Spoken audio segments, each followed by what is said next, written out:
Mowgli কি একটি সত্যি ক্যারেক্টার, না শুধুই কল্পনার রঙে তৈরি?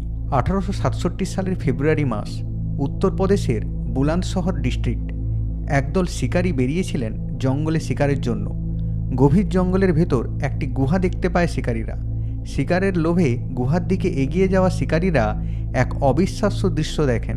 এক 6 থেকে 7 বছরের ছোট্ট বাচ্চা ছেলে গুহার ভেতর শুয়ে আছে। তাকে চারিদিকে ঘিরে শুয়ে আছে হিংস্র বন্য নেকড়েরা।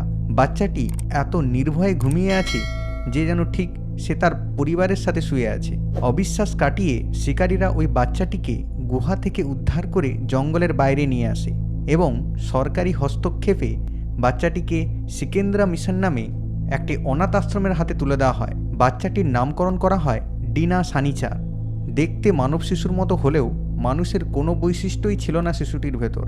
2 হাতে 2 পায়ে ভর দিয়ে পশুদের মতো হাঁটছিল ডিনা। খাওয়ার জন্য কেবল কাঁচা মাংস ভক্ষণ করত। মুখ দিয়ে বন্য জন্তুদের মতো আওয়াজ করত ডিনা। বন্য নেকড়েদের মতো প্রখর ঘ্রাণ শক্তি এবং অতি দ্রুত কোনো কিছুর প্রতিক্রিয়া দেখাতো ডিনা। আশ্রমের প্রত্যেকের কাছেই ডিনার সাথে কমিউনিকেট করা অত্যন্ত কঠিন কাজ হয়েছিল, কারণ ও মানুষের কোনো ভাষা বুঝতও না, বলা তো বহুদূর। দীর্ঘদিন মনুষ্য জগতের বাইরে থাকার জন্য মানুষের সমস্ত বৈশিষ্ট্যই হারিয়ে ফেলেছিল ডিনা। পরবর্তী সময়ে ডিনা ধীরে ধীরে মানুষের ভাষা অল্প অল্প করে বুঝেছিল ঠিকই, কিন্তু কোনোদিনই বলতে সক্ষম হয়নি। অবশেষে 1895 সালে মারা যায় ডিনা সানিচার। টিভির কার্টুন চরিত্র মোগলি এবং ডিনা সানিচারের ভেতর একটি যোগসূত্র পাওয়া যায়।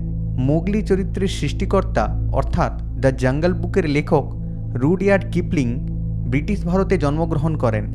জীবনের বেশ কিছু সময়ে ইনি মহারাষ্ট্রে কাটিয়েছিলেন। প্রথম দ্য জঙ্গল বুক বইটি প্রকাশিত হয় তখনও ডিনা সানিচার বেঁচে ছিলেন, তাই লেখকের মোগলি চরিত্র হয়তো ডিনা সানিচারের ঘটনা থেকেই অনুপ্রাণিত। ভারতে আরও বিভিন্ন সময়ে এ ধরনের বন্য শিশুর ঘটনা সামনে এসেছে। 1920 সালের পশ্চিমবঙ্গের মেদিনীপুরে জঙ্গল থেকে উদ্ধার করা হয় 2 বাচ্চা মেয়েকে, যাদের নামকরণ করা হয় অমলা এবং কমলা। যদিও উদ্ধারের পর বেশি দিন বাঁচেনি এই 2 মেয়ে।